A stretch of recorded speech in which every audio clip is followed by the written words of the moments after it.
Hi everyone, welcome back to 5 Steps to Women's Health. Today, we're sharing 5 unbelievable health hacks using everyday objects. You won't believe how these simple items can boost your health and make your life easier. Let's get started. Hack number 1, use a rolling pin for muscle relief. After a workout, rolling a pin over sore muscles can help release tension and improve blood flow, just like a foam roller. Hack number 2, use a fork for a scalp massage.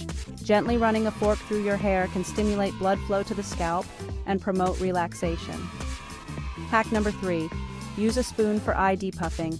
Chill 2 spoons in the fridge and then place them over your eyes to reduce puffiness and dark circles.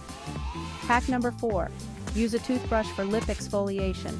Gently brushing your lips with a soft toothbrush can remove dead skin and keep your lips smooth and soft. Hack number 5, use a tennis ball for a foot massage. Rolling a tennis ball under your feet can relieve tension and improve circulation. And there you have it, 5 unbelievable health hacks using everyday objects. Try these hacks and let us know which one surprised you the most in the comments below. If you enjoyed this video, give it a thumbs up, leave a comment, and don't forget to subscribe for more amazing and fun health tips. See you next time.